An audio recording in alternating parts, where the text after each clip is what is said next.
सम्माननीय शिक्षक साथियों, जय हिंद। आइए साथियों, आज के इस कालखंड में हम कक्षा 6वीं के विज्ञान विषय पर शिक्षण योजना अर्थात टीचिंग प्लान किस प्रकार तैयार कर सकते हैं इसके बारे में हम जानते हैं। साथियों, मैंने विज्ञान विषय में पाठ 1 लिया है और पाठ 1 में भोजन कहाँ से आता है यह है, और इस कालखंड में हम जानते हैं कि किस तरह से हमको यह शिक्षण योजना तैयार करनी है और इसी आधार पर विज्ञान विषय के अन्य पाठों की हम शिक्षण योजना तैयार कर सकते हैं। तो साथियों, सबसे पहले हम जो पाठ्य पुस्तक है विज्ञान की उसको देख लेते हैं, उसमें क्या जानकारी दी गई है। और जैसा कि मैंने इसके पूर्व के कालखंडों में भी आपसे निवेदन किया था कि जब भी आप किसी पाठ की शिक्षण योजना या टीचिंग प्लान तैयार करें तो उसको एक बार भली भांति अच्छी तरह से गहन अध्ययन कर ले और ये जान लें कि आपको विद्यार्थी को क्या क्या सिखाना है। और जब साथियों आप पूरे पाठ को पढ़ लेंगे, समझ लेंगे, तो फिर ये टीचिंग प्लान बनाने के लिए आपको काफी सहायता मिलेगी, सुविधा होगी। तो चलिए सबसे पहले हम देख लेते हैं पुस्तक। साथियों, मेरे पास में यह विज्ञान की पुस्तक है, आप देख पा रहे हैं। और विज्ञान पुस्तक में यहाँ देख रहे हैं पाठ 1 भोजन कहाँ से आता है। और साथियों, इस पाठ में मैंने पहले अध्ययन कर लिया है कि क्या क्या जानकारी दी गई है और ये जानकारी को पढ़ लेने के पश्चात यहाँ पर जो भी अवधारणाएं दी गई हैं उनको पढ़ लेने के पश्चात ही मैंने ये टीचिंग प्लान तैयार किया है। और साथियों, इसमें मैंने सहयोग लिया है, जैसा कि आपको ज्ञात है, learning outcome based teacher handbook, उसको भी आप देख लें।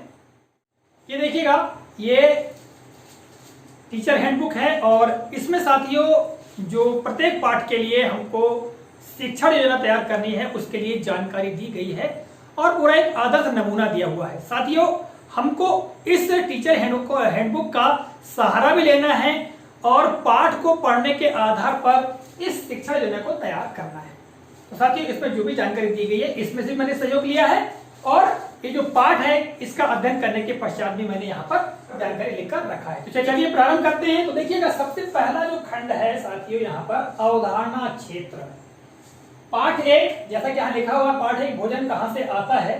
ठीक है, इसमें कौन कौन से अवधारणा क्षेत्र हो सकते हैं। साथियों, यदि आप पाठ को भली भांति अच्छी तरह से पढ़ेंगे तो निश्चित तौर से आप अवधारणा क्षेत्र यहाँ अंकित कर सकते हैं। जैसे मैंने लिखा है कि विभिन्न भोज्य पदार्थ व उनके स्रोत, यानी ये अवधारणा क्षेत्र है कि हमको बच्चों को यही सिखाना है ना कि विभिन्न प्रकार के भोज्य पदार्थ और वो कहाँ से प्राप्त होते हैं, उनके स्रोत।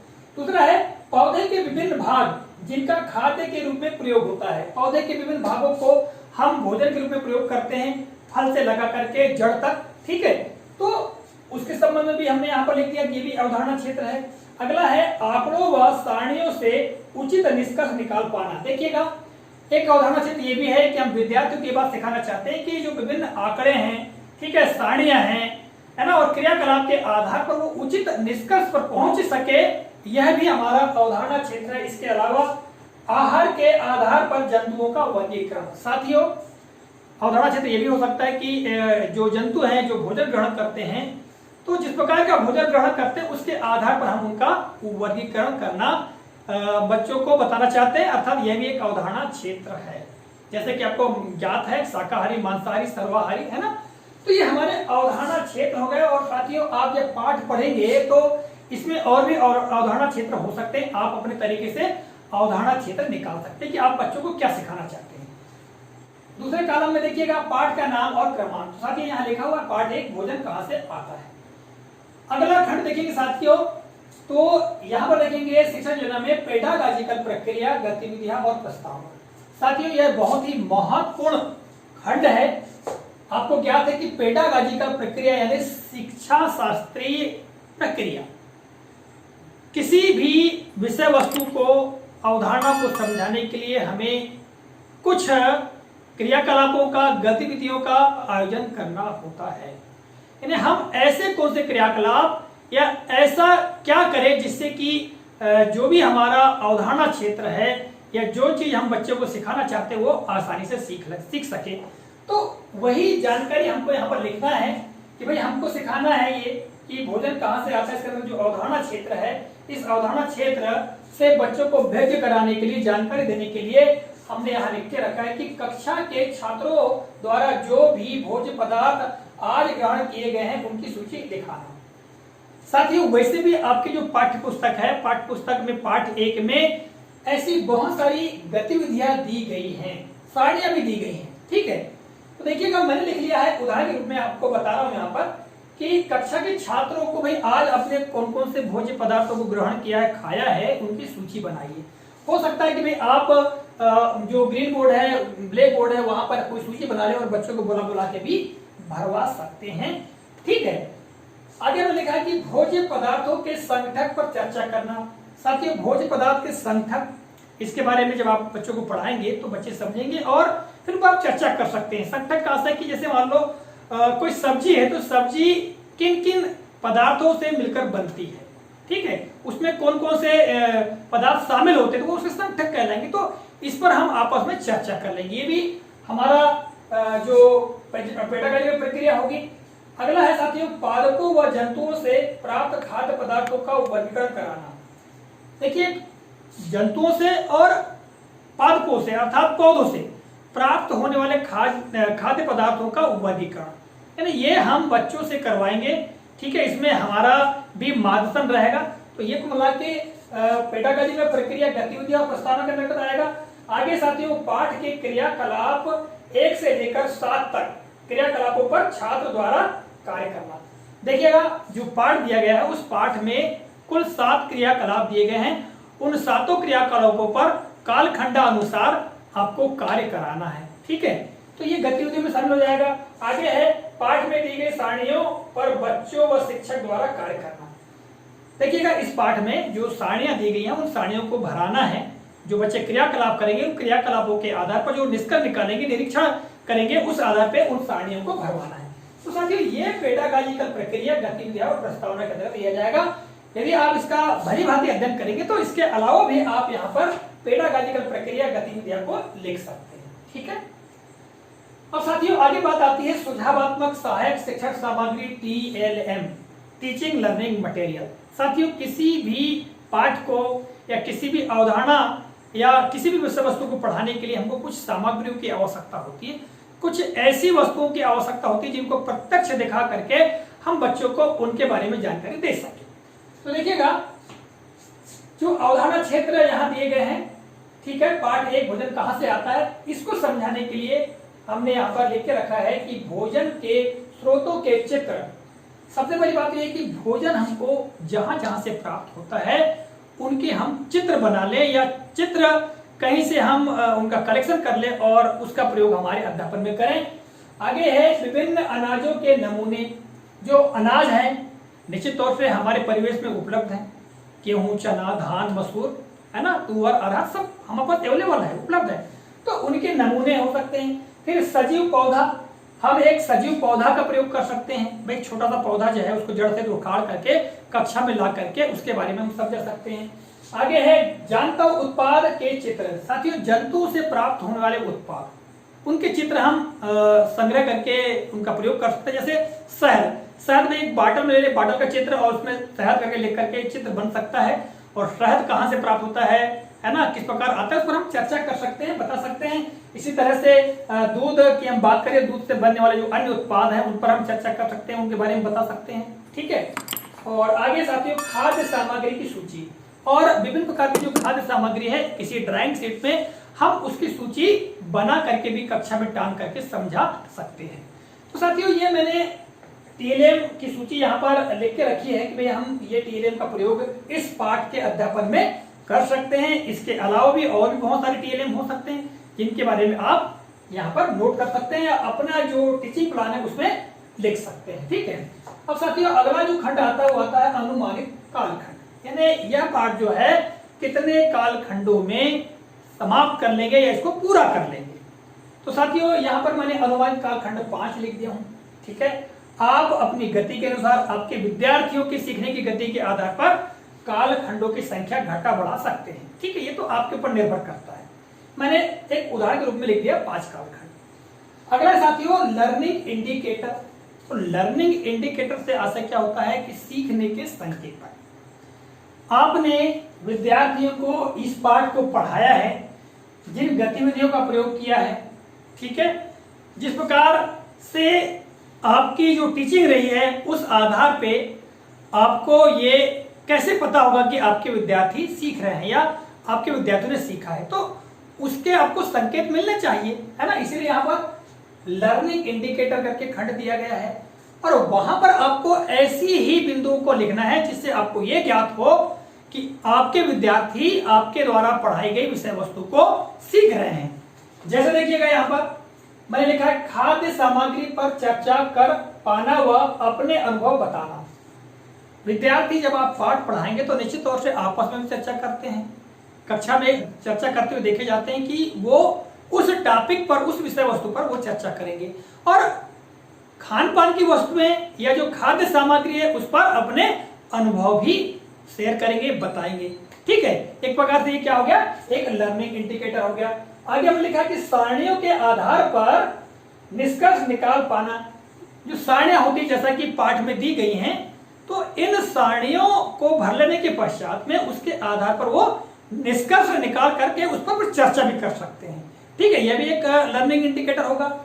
इसी के साथ मैंने लिखा साथियों कि भोजन के आधार पर जीवों का वर्गीकरण कर पाना, यानी भोज्य पदार्थ यानी आहार लेने के आधार पर विद्यार्थी जो जीव जंतु हैं उनको शाकाहारी, मांसाहारी, सर्वाहारी के वर्ग में उनको बांट सकते हैं, उनको वर्गीकृत कर सकते हैं। ठीक है, और इस पर वो चर्चा कर सकते हैं। तो ये हम अगर देखते हैं बच्चों में वो ऐसा कर पाने में समर्थ है तो हम जान सकते हैं कि बच्चे हमारे द्वारा पढ़ाई गई जानकारी को ग्रहण कर रहे हैं और सीख रहे हैं। इसलिए साथियों प्रश्न कर पाना और भोज्य पदार्थों के ऊपर अपनी तरफ से वो कई तरह के प्रश्न भी कर सकते हैं। यदि प्रश्न करते हैं तो ये समझिए कि बच्चे निश्चित तौर से आपके द्वारा पढ़ाई गई जो विषय वस्तु है उसको अच्छी तरह सीख रहे हैं। अगले खंड में देखेंगे साथियों कि मूल्यांकन हेतु गतिविधियां और प्रश्न। देखिएगा, जब हम किसी भी चैप्टर को या प्रकरण को पढ़ाते हैं, पाठ को पढ़ाते हैं, तो हम उसमें आकलन करके, मूल्यांकन करके देखते हैं कि हमारे विद्यार्थियों ने कितना सीखा है। इस हेतु मूल्यांकन आवश्यक होता है। और साथियों मूल्यांकन के लिए हम गतिविधि भी कर सकते हैं, प्रश्न भी पूछ सकते हैं। तो जो जो गतिविधियां हमको बच्चों के मूल्यांकन के लिए, उनके आकलन के लिए करना है, तो उनको हम यहाँ लिखेंगे। जैसे कि उदाहरण के रूप में मैंने यहाँ लिखा है कि भोज्य पदार्थ किन किन स्रोतों से प्राप्त होते हैं। यदि हम बच्चों से प्रश्न करें कि भोज्य पदार्थ किन किन स्रोतों से प्राप्त होते हैं, तो बच्चे बताएंगे। ठीक है, और जब बच्चे बता देंगे तो आप समझ सकते हैं कि बच्चों ने आपके द्वारा पढ़ाई गई पाठ्य वस्तु को सीख लिया है। इसी तरह से मांसाहारी व शाकाहारी में अंतर बताओ, यानी जो मांसाहारी जंतु हैं और शाकाहारी जंतु हैं उनके बीच क्या अंतर है, यह भी आप पूछ सकते हैं। बच्चे अगर बता देते हैं तो समझ लीजिए कि आपकी पढ़ाई जो पाठ्य वस्तु है वो सार्थक है। ठीक है, या जो प्रश्न आप पूछ रहे हैं बच्चों से और बच्चे नहीं बता पा रहे हैं, उस पर कार्य नहीं कर पा रहे हैं, इसका अर्थ यह है कि आपको पुनः उनको सिखाने की आवश्यकता है। ठीक है, उस अवधारणा को स्पष्ट करने की आवश्यकता है। आगे क्या है साथियों कि दिए गए खाद्य सामग्री को उनकी विशेषताओं के आधार पर वर्गीकृत करना। साथियों जो भी खाद्य सामग्री है, मान लिया जाए बहुत सारी खाद्य सामग्री को हम रख दें एक साथ, ठीक है, और उनको फिर बोले कि भाई आपको इनका वर्गीकरण करना है। भाई वो वर्गीकरण किस आधार पर कर सकते हैं विद्यार्थी, भाई जंतुओं से प्राप्त होने वाले जो भोज्य पदार्थ हैं, पौधों से प्राप्त होने वाले भोज्य पदार्थ हैं, तो उनका वर्गीकरण हम करवा सकते हैं। यदि बच्चे कर लेते हैं तो इसका मतलब समझ लीजिए कि बच्चे आपके द्वारा पढ़ाई गई पाठ्य वस्तु को सीख रहे हैं या सीख लिया है। और अगला साथियों की क्रियाकलाप व सारणियों को भरने में छात्र सहभागिता का आकलन करना। पाठ में जो 7 क्रियाकलाप दिए गए हैं, इसके अलावा 4-5 सारणियां दी गई हैं, उनको भरवाने में, क्रियाकलापों पर कार्य करवाने में आप ये देख सकते हैं कि अपने विद्यार्थियों की कितनी सहभागिता है, कितने तन्मय होकर उस पर काम कर रहे हैं, काम करने में समर्थ हैं या नहीं हैं। इस बात की जांच करते हुए आप जान सकते हैं कि आपके विद्यार्थी पाठ को कितना सीख रहे हैं। तो साथियों इस तरह से हम मूल्यांकन हेतु गतिविधियां और प्रश्नों के खंड में ये जानकारी लिख सकते हैं। इसके अलावा भी आप अपने तरीके से प्रश्न बना करके, गतिविधियां बना करके आप यहाँ पर नोट कर सकते हैं, लिख सकते हैं। आगे साथियों आओ करके सीखे घर में, खेल खेल में। देखिएगा किसी भी पाठ को समझाने के लिए, पढ़ाने के लिए, ठीक है, आवश्यक ये होता है कि बच्चे गतिविधियां करें। हम बच्चों को निश्चित तौर से गृह कार्य भी देते हैं, जो कि बच्चे गृह कार्य घर में करते हैं। इसी तरह से हम कई प्रकार की गतिविधियां बच्चों को करने को दे, है ना, जिससे कि जो सीखा गया ज्ञान है वो पुख्ता और स्थायी हो सके। तो मैंने देखिए यहाँ एक लिखा है कि पौधों से प्राप्त अनाजों को छोटी छोटी थैली में भरकर चाट तैयार करना। हम बच्चों के कार्य देख सकते हैं कि भाई आपको जो पारदर्शी छोटी छोटी जो पन्नियां हैं उनमें अनाजों के बीजों को भर करके आप चाट तैयार करवा सकते हैं। इसी तरह से हम आगे देखेंगे साथियों, तो किसी पौधे का चित्र बनाकर उनके भागों का नामांकन करना। हम एक ड्राइंग सेट दे करके बच्चों को कह सकते हैं कि भाई आपको यहाँ पर पौधे का चित्र बनाना है और पौधे का चित्र बना करके आपको उनके विभिन्न भागों के नाम लिखना है। और फिर यह भी हम करवा सकते हैं कि पौधे के किन भागों को अधिकांशतः खाया जाता है। इस प्रकार से भी आप क्रियाकलाप करवा सकते हैं। आगे है समान संगठक वाले भोज्य पदार्थों की सूची बनाना। ऐसे भोज्य पदार्थ जिनमें एक समान संगठक लगते हैं, मतलब जैसे पानी जो है हर भोज्य पदार्थ में होता है ना। तो ऐसे कौन कौन से भोज्य पदार्थ हैं जिनमें समान संगठक का प्रयोग किया जाता है, उनकी भी सूची आप बनवा सकते हैं। तो साथियों मैंने उदाहरण के रूप में ये यहाँ जानकारियां लिखकर रखी है। और अंत में आता है हमारा जो खंड है लर्निंग आउटकम्स, अर्थात सीखने की संप्राप्ति या सीखने के प्रतिफल। साथियों जब आप पूरे पाठ को पढ़ा लेंगे और पाठ को पढ़ाने के पश्चात आप चाहेंगे कि इस पाठ से हमारे विद्यार्थी इन बातों को सीख जाना चाहिए, और आप चाहते हैं जिन जिन बातों को सीख जाना चाहिए उन्हीं को हमको यहाँ पर लिखना है। अर्थात पूरा पाठ पढ़ लेने के पश्चात, समझ लेने के पश्चात, उन पर गतिविधियां कर लेने के पश्चात ये जो कुछ बच्चे प्राप्त कर पाएंगे वही बच्चों की सीखने की संप्राप्ति होगी या लर्निंग आउटकम्स होंगे। उदाहरण के रूप में मैंने लिखा है कि भोजन के विभिन्न स्रोतों के बारे में जान पा रहे हैं। देखिएगा जब आप पूरा पाठ पढ़ाएंगे तो निश्चित तौर से बच्चे भोजन के विभिन्न स्रोतों के बारे में जानने लगेंगे। ठीक है, फिर आगे है जंतुओं के उनके आहार के आधार पर वर्गीकरण करना। जंतुओं को उनके द्वारा किए जाने वाले भोजन के आधार पर उनका वर्गीकरण कर सकते हैं, जैसे शाकाहारी, मांसाहारी, सर्वाहारी। ठीक है, इस तरह से मैंने लिखा है कि भोजन के संगठक की समझ रखते हैं। साथियों हमारे विद्यार्थी निश्चित तौर से इस पाठ को पढ़ने के पश्चात संगठक के बारे में समझ पाएंगे।